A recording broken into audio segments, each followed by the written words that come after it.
തിരുവനന്തപുരം വിളപ്പിൽശാലയിലെ ചികിത്സാ നിഷേധത്തിൽ ഗവർണർക്കും പരാതി. ഗവർണറുടെ ഇടപെടൽ ആവശ്യപ്പെട്ട് മരിച്ച ബിസ്മീറിന്റെ കുടുംബമാണ് പരാതി നൽകിയത്. വീഴ്ച വരുത്തിയവർക്കെതിരെ നടപടി വേണമെന്നാണ് ആവശ്യം. മേഖലാമുരളി വിവരങ്ങൾ ചേരുന്നു. മേഖല, ചികിത്സാ നിഷേധം, ചികിത്സാ പിഴവ് ഇതൊക്കെ ഉണ്ടായിട്ടുണ്ട് ബിസ്മീറിന്റെ മരണത്തിൽ എന്നുള്ളതാണ് കുടുംബത്തിന്റെ ആരോപണം. അത് മുഖ്യമന്ത്രിക്ക് പരാതി നൽകിയതിന് പിന്നാലെ ഗവർണർക്ക് പരാതി കൊടുക്കാനുള്ള തീരുമാനം എന്തുകൊണ്ടാണ്? മേഖല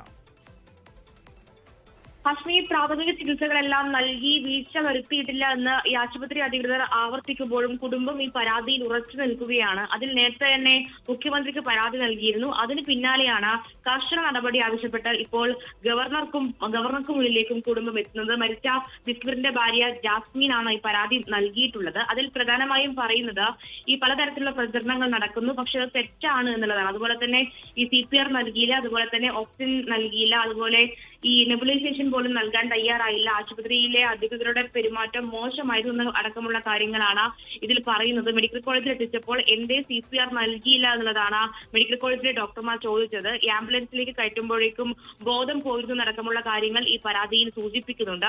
കർശനമായ നടപടി വേണമെന്നുള്ളതാണ് കുടുംബത്തിന്റെ ആവശ്യം. അതിൽ നേരത്തെ തന്നെ കുടുംബം DMO അടക്കം ഒരു പരാതി നൽകിയിരുന്നു. അതിന്റെ അടിസ്ഥാനത്തിൽ ആരോഗ്യമന്ത്രി അന്വേഷിച്ച് റിപ്പോർട്ട് നൽകാനും ആവശ്യപ്പെട്ടിരുന്നു. ഇന്ന് ആ റിപ്പോർട്ട് സമർപ്പിക്കാനിരിക്കെയാണ് ഇത്തരത്തിൽ ഗവർണർക്ക് മുന്നിലേക്ക് കൂടി പരാതിയുമായി കുടുംബം എത്തുന്നത്. ഉടനടി വേഗത്തിൽ നടപടി വേണമെന്നാണ് ആവശ്യം. ഇനി ആർക്കും ഇങ്ങനൊരു അവസ്ഥ വരരുത് എന്നുള്ള കാര്യം കൂടി കുടുംബം ഈ പരാതിയിൽ ഉന്നയിക്കുന്നുണ്ട്.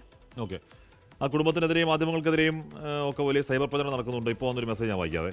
അതിൽ പറയുന്നത് 2 days before the same incident he came there for chest pain. He has been referred to medical college 2 days back, but he didn't obey the medical advice and came again last moment. TV-യിൽ വന്നിട്ട് തള്ളുന്നതിന് മുമ്പ് ഇതൊക്കെ ഒന്ന് അറിയുന്നത് നല്ലതാണ്. ഒരു doctor ആണെന്ന് തോന്നുന്നു അയച്ചേക്കുന്നത്, ഡോക്ടറാണോ എന്ന് അറിയില്ല. ഇൻസ്റ്റാഗ്രാമിൽ അയച്ചൊരു മെസ്സേജാണ്. അപ്പോൾ എന്ന് പറഞ്ഞാൽ മരിച്ചുപോയ രോഗിക്കാണ് കുറ്റം എന്ന് പറഞ്ഞാൽ ഇങ്ങനെ ആ രോഗിയെ കുറ്റപ്പെടുത്തുന്നത് എന്ന് പറഞ്ഞാൽ എത്ര അങ്ങനെ മനുഷ്യത്വ വിരുദ്ധമാവോ? ഒരു രോഗിയുടെ കുറ്റമാണ്. അവസാന നിമിഷം അസ്വസ്ഥനായി വിളപ്പിൽശാല ആശുപത്രിയിലേക്ക് വന്നു എന്നത് രോഗിയുടെ കുറ്റം എന്നുള്ള നിലയ്ക്കാണ് ആ പ്രചരണം. അത് കഷ്ടമാണ്, അത് സങ്കടകരമാണ്. ഡോക്ടർമാരും എല്ലാം അത് ചെയ്യുന്നുണ്ടെങ്കിൽ ഈ പറയുന്ന ഡോക്ടേഴ്സ് ഓത്ത് എന്നൊരു സംഭവമുണ്ട്. അതൊന്നുകൂടെ ഒന്ന് വായിച്ചു നോക്കുന്നത് നല്ലതായിരിക്കും. അങ്ങനെ മനസാക്ഷി വിരുദ്ധമായി ഡോക്ടർമാരെല്ലാം അങ്ങനെ ഞാൻ പറയുന്നില്ല. പക്ഷേ എനിക്ക് തോന്നുന്നു, എനിക്ക് അയച്ച മെസ്സേജ് അയച്ച ആൾ ഡോക്ടറാണെന്ന് തോന്നുന്നു. അപ്പോൾ ഒരു ഡോക്ടർ തന്നെ മരിച്ചുപോയ രോഗിയെ കുറ്റപ്പെടുത്തി സംസാരിക്കുന്ന കേട്ടപ്പോൾ സങ്കടം തോന്നി. ലോകത്തെവിടെയായാലും ഏത് സമയത്തും 24 വാർത്തകളും ഓഗ്മെന്റഡ് റിയാലിറ്റി പാക്കേജുകളും എക്സ്പ്ലെയിനറുകളും വിശദമായി കാണാൻ ഞങ്ങളുടെ YouTube ചാനൽ നിങ്ങൾക്ക് സബ്സ്ക്രൈബ് ചെയ്യാം.